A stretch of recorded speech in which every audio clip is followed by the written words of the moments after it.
Bismillahirrahmanirrahim. Assalamualaikum warahmatullahi wabarakatuh.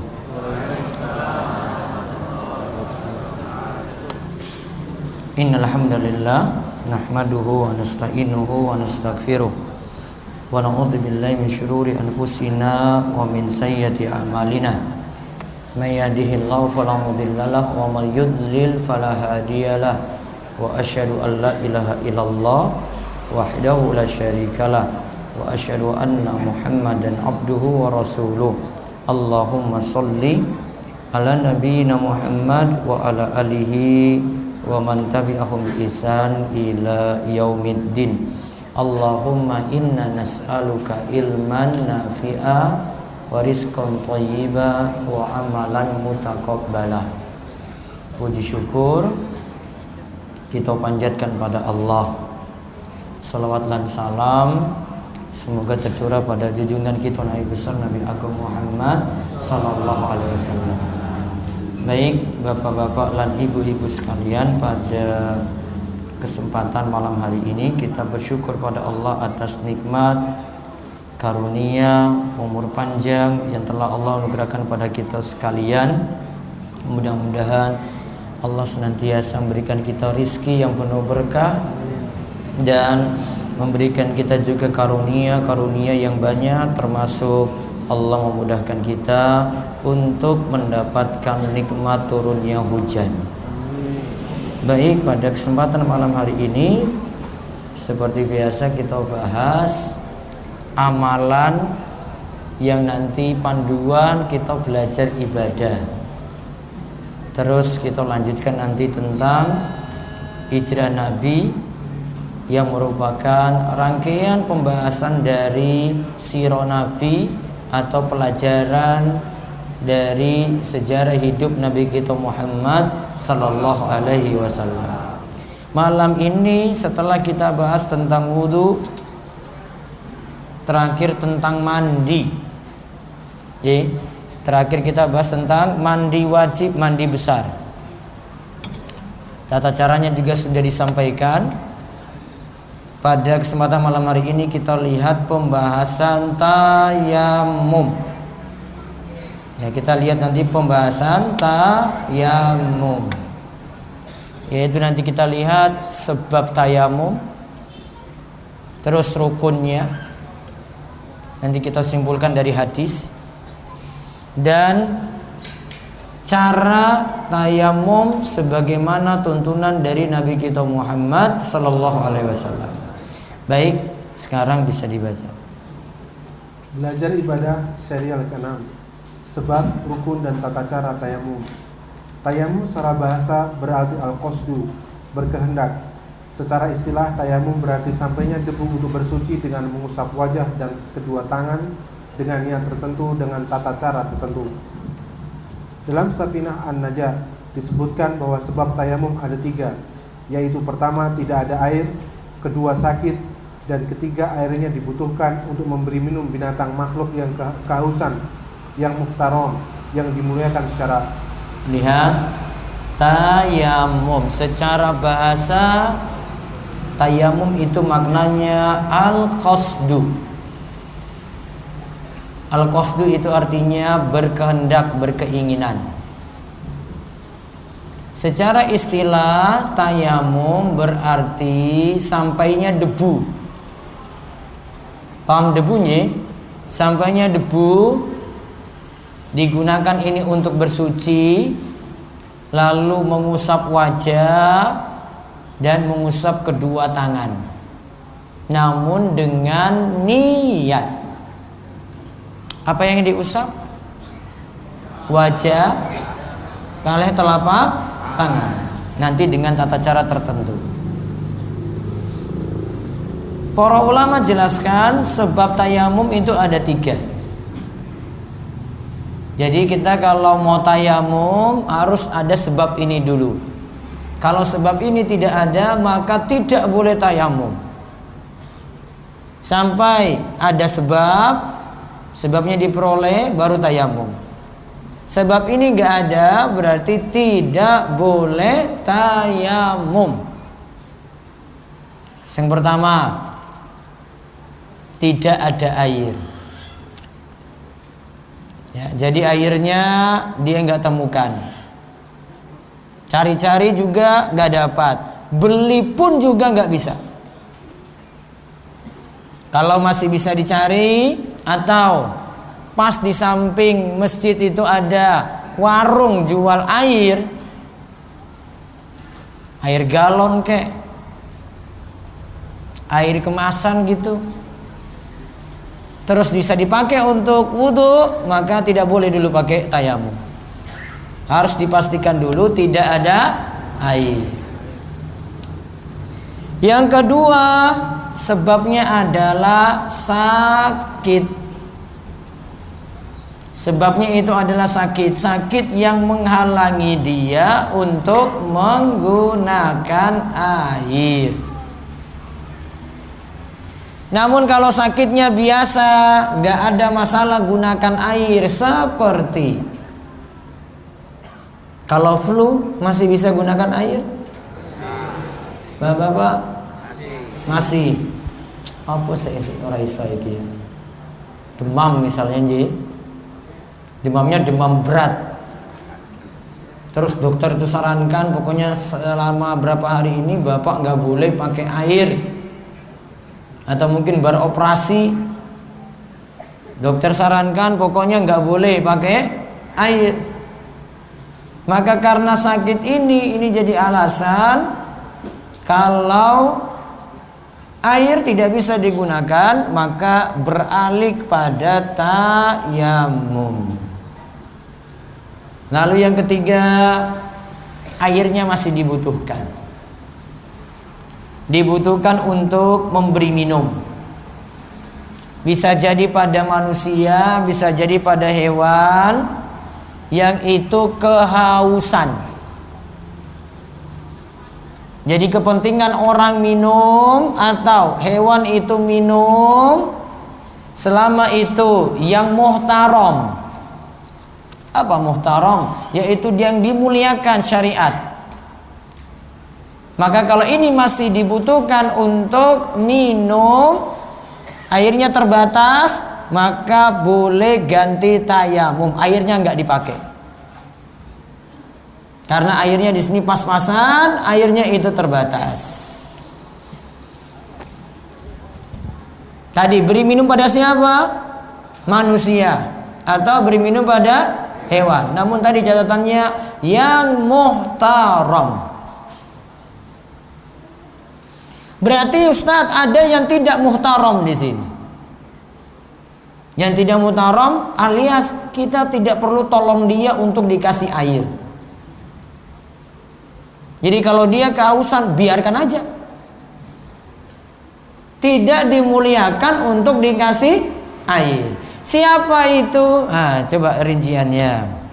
Yang tidak masuk muhtaram, tidak dihormati ada 6, yaitu orang yang meninggalkan sholat, 2 pezina yang sudah menikah, 3 murtad, 4 kafir harbi, 5 anjing galak, dan 6 babi. Nah, lihat. Siapa yang tidak dihormati, artinya tadi ya, tidak perlu dikasih air kalau dia haus. Biar dia susah sendiri. Karena kita mau pentingkan tadi, mau pakai kita untuk wudhu. Siapa di sini yang tidak dihormati, yang tidak muhtaram tadi? 1, orang yang meninggalkan sholat, tarikus sholat. Wongnya maksiat kok. Iya tak? Orang yang meninggalkan sholat itu maksiat atau tidak? Ini kok orang iso jawab begini? Orang yang meninggalkan sholat itu maksiat atau tidak? Maksiat pada siapa? Pada Allah.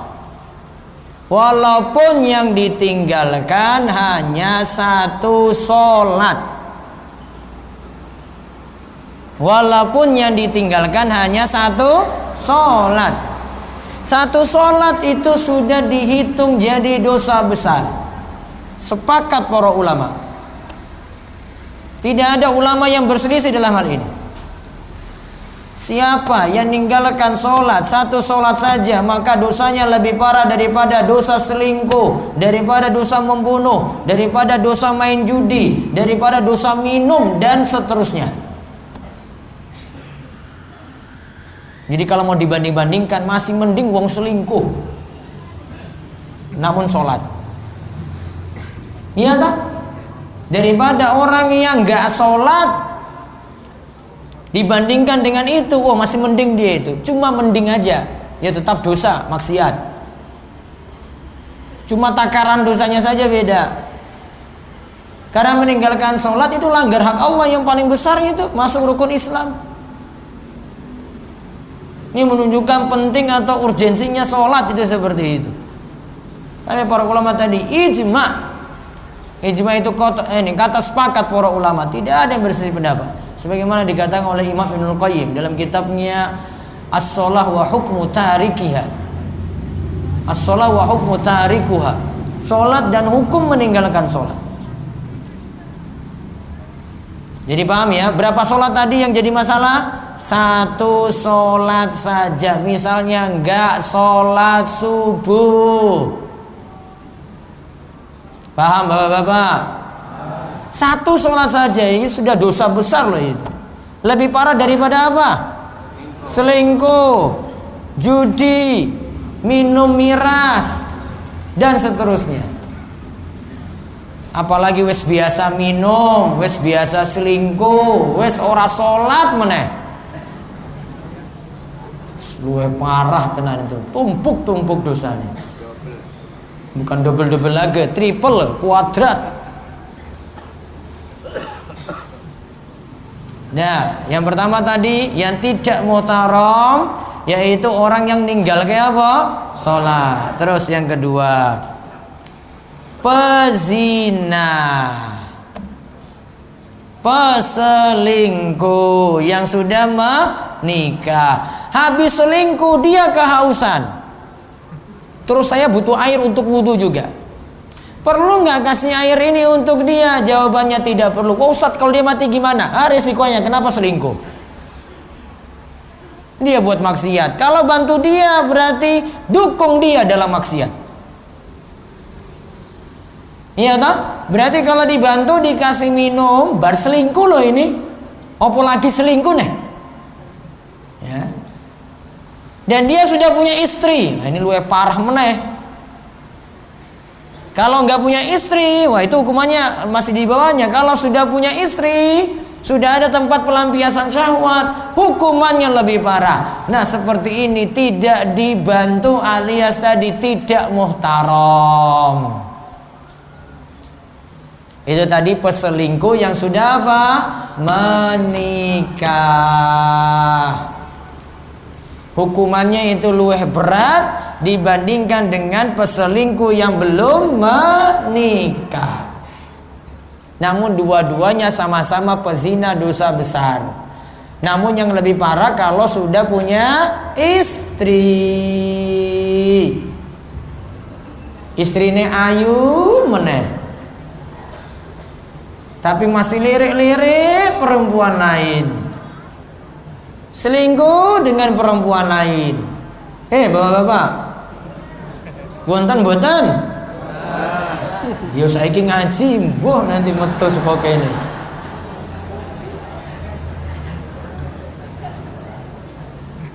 Ustaz, misalnya wis kebacut kepiye ya tobat. Ora iso lanjut. Dilanjutke ora, Pak? Pak. Tobat. Lanjut apa tobat? Wah, eman-eman Ustaz iki ayu banget. Tobat. Tadi disinggung lagi di sini. Pezina yang sudah menikah, ghairu muhtaram, tidak terhormat, tidak dimuliakan. Alias tadi kalau ada air kita pas-pasan dia haus, tidak dibantu dengan air tadi. Yang ketiga, wong murtad. Itu juga tidak dimuliakan. Ya, wong murtad. Lalu yang keempat kafir harbi. Harbi itu apa? Harbi itu yang diperangi, yang lagi sedang berperang dengan kaum muslimin. Dia lagi perang ini, berhadapan, maka dia tidak dibantu. Oh, Ustaz, kasihan dia kehausan. Wah, dia lagi perang kok lagi musuhan. Gak bisa. Lalu yang kelima, anjing galak. Kita butuh air untuk minum, anjingnya kehausan. Maka anjingnya nggak dikasih karena kita lebih pentingkan air ini untuk berwudu. Lalu yang keenam apa? Khinzir, babi. Ya, yaitu babi. Dan anjing dan babi ini dalam mazhab Syafi'i masuk dalam najis mughallagha, najis yang berat.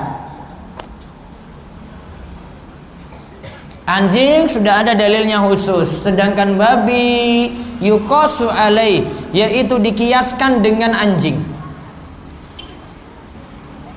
Karena babi itu lebih parah dibandingkan dengan anjing.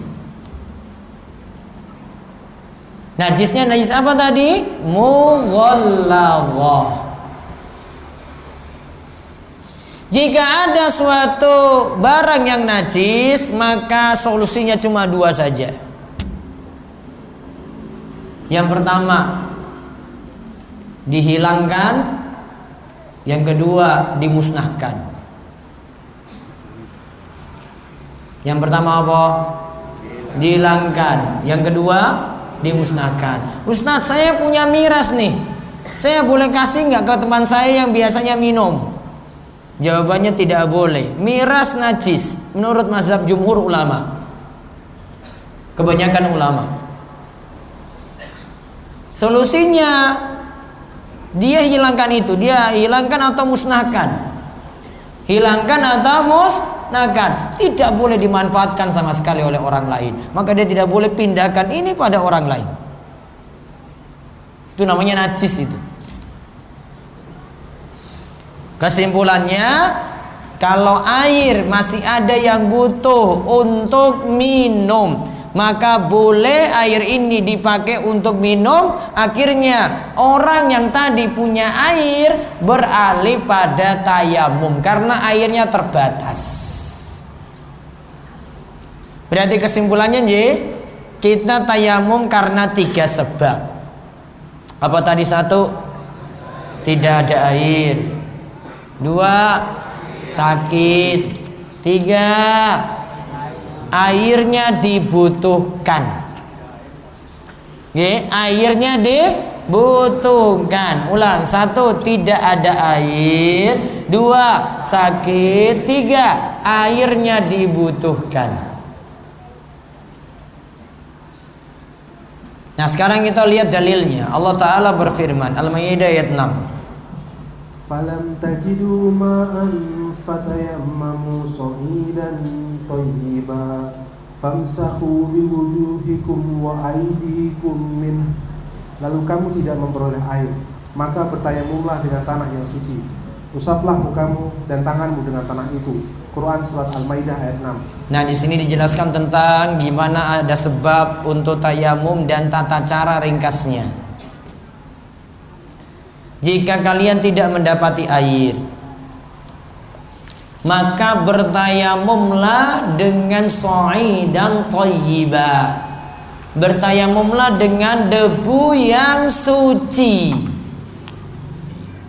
Berarti tidak boleh menggunakan debu yang najis. Hanya boleh apa?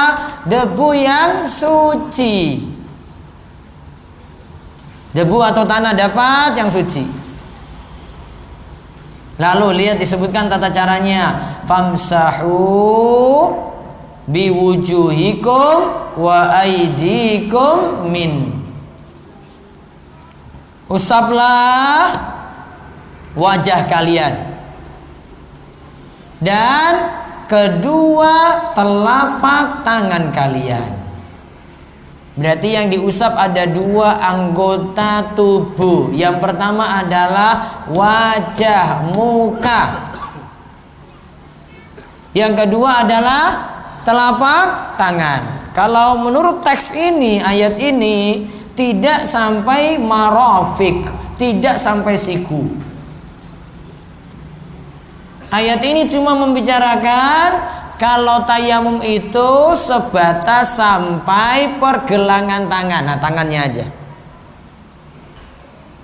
Berbeda dengan wudhu. Kalau wudhu tangannya airnya mengalir sampai kapan? Sampai mana? Sikut. Sudah kita lewati kemarin. Namun kalau untuk tayamum cuma sampai pergelangan tangan saja. Kalau teks yang kita pahami saking Al-Maidah ayat 6. Apa yang diusap tadi pertama? Apa yang pertama tadi? Muka. Yang kedua, telapak tangan. Itu dulu dipahami. Pakai apa tadi? Sa'idan thayyibah. Pakai apa? Debu atau tanah yang suci. Maka kalau menurut pendapat ini, dan ini jadi pendapat Syafi'iyah juga, kalau selain debu atau tanah tidak boleh. Maka kalau di situ ada batu tidak boleh. Kerikil tidak boleh. Walaupun pendapat ulama yang lainnya masih dibolehkan. Apalagi kalau pakai selain yang ada di permukaan bumi seperti bedak, nggak boleh. Iya toh? Itu pupuran namanya. Kita kan pengen apa? Tayamum, cari debu.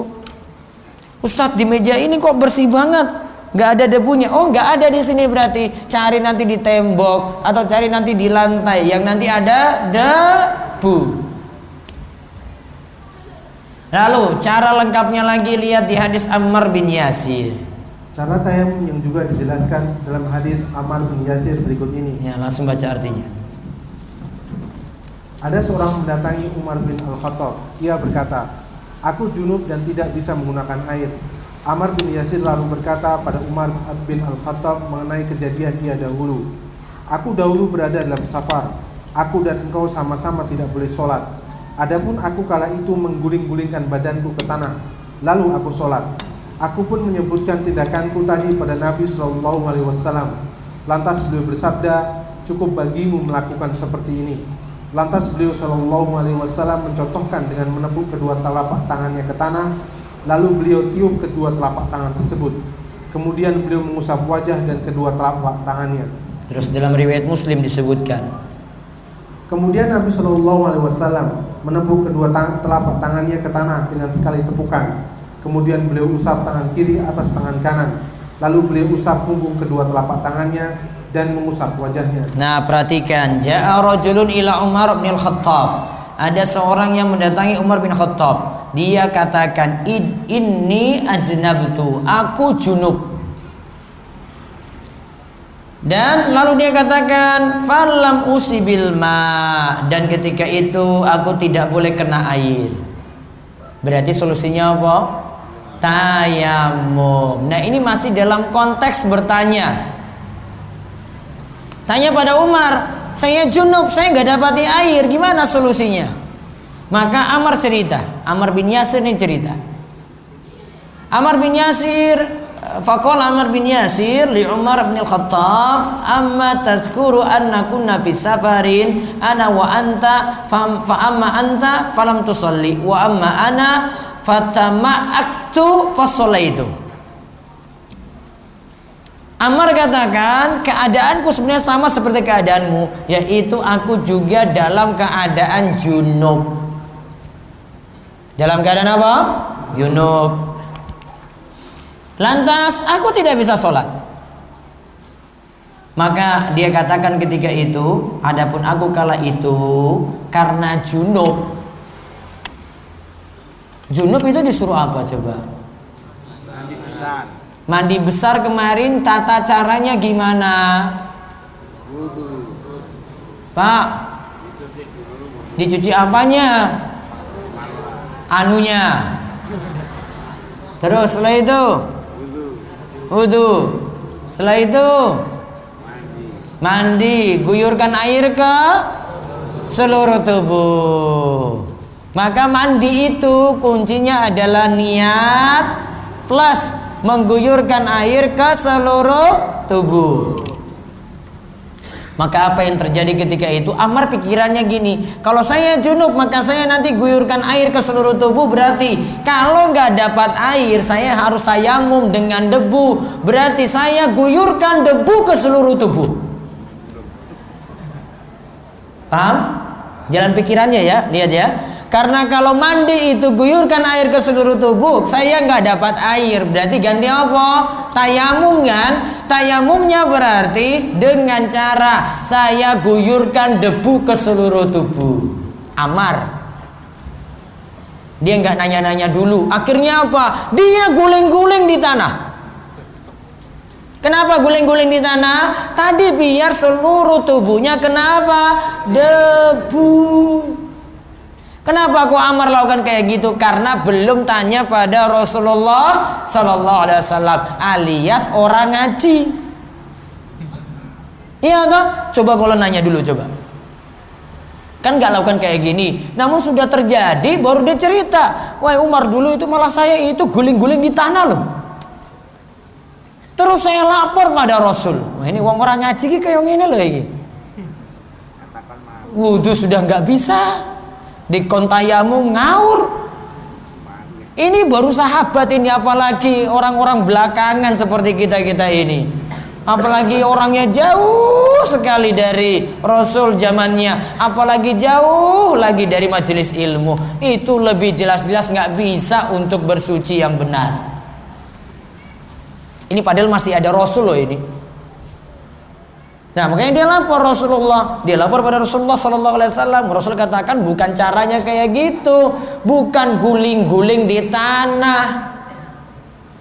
Berarti salah nggak? Salah. Rasul perbaiki ini.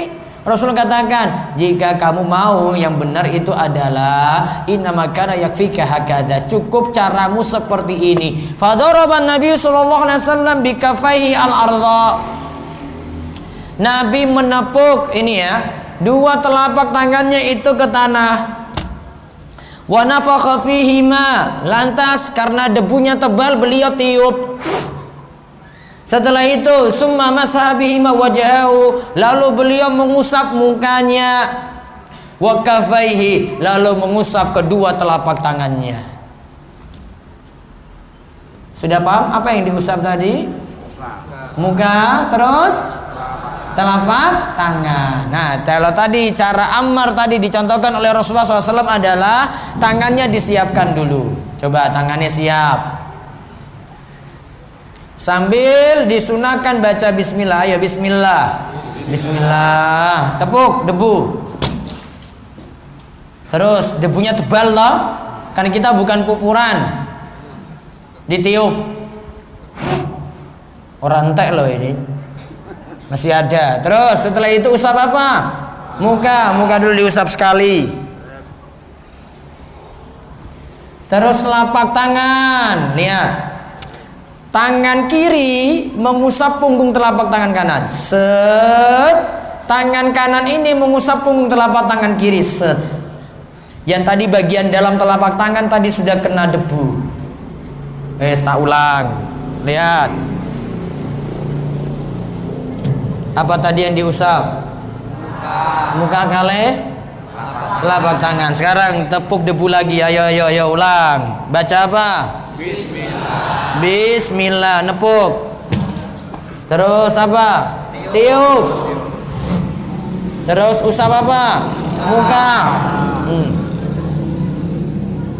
Terus tangan kiri usap punggung tangan kanan. Set. Tangan kanan usap punggung tangan kiri. Set. Yang ini kan tadi yang bagian dalam kan sudah kena debu, pun rampung. Ustadz, yang sampai siku diusap enggak? Enggak. Terus rambut saya enggak. Terus sikile enggak. Cuma apa tadi? Muka, terus telapak tangan. Itu saja sudah bisa sholat. Sudah bisa apa? Sholat. Iki pas neng alas ki iso lho iki. Iya toh Pak? Namun catatannya tadi nggih, 3 sebab ada dulu, tidak ada air atau sakit atau airnya dibutuhkan, airnya lagi pas-pasan. Berarti kalau masih ada air tetap wudhu, tetap mandi. Ustadz, malam-malam kok dingin banget. Tetap wudhu nggak? Tetap wudhu, tetap mandi. Ustadz, malam-malam saya junub, harus mandi, namun dingin sekali. Masih bisa mandi nggak? Masih bisa. Resikomu, Pak. Masih bisa air hangat toh? Masih bisa pakai air hangat. Paham Bapak-bapak? Wah Ustadz adem banget. Resikomu. Siapa suruh junub? Maka kalau dia mau pakai air hangat, silakan pakai air hangat. Pokoknya harus mandi, masih ada air. Kecuali tadi ya 3 sebab, tidak ada air, atau kedua sakit, atau ketiga air dibutuhkan. 3 sebab ini. Jadi perhatikan baik-baik, nggak boleh gampang-gampangan. Wah, ini di Al-Azhar lagi penuh full nih Ustaz. Saya mau turun ke bawah nggak bisa.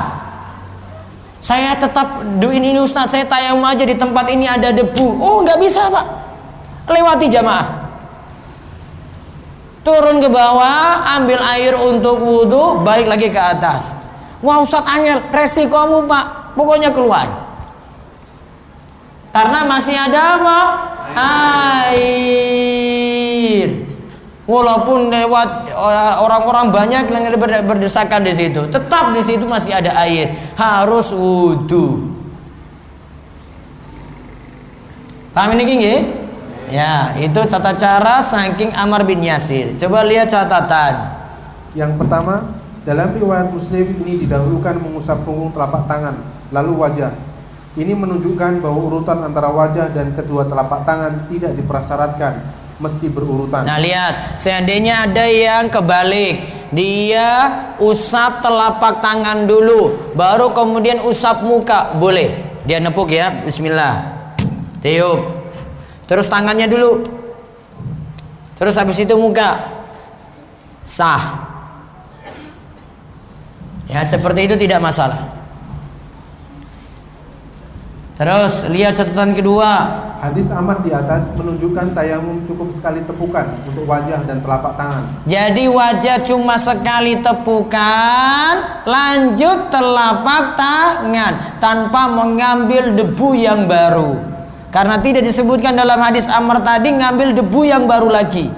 Cukup 1 kali tepuk untuk muka dan untuk telapak tangan. Terus yang ketiga. Dalam ayat dan hadis hanya dimutlakkan telapak tangan, sehingga tidak mencakup bagian telapak tangan hingga siku. Ibnu Abbas berdalil bahwa sebagian tangan adalah dipotong bagi pencuri adalah hanya telapak tangan.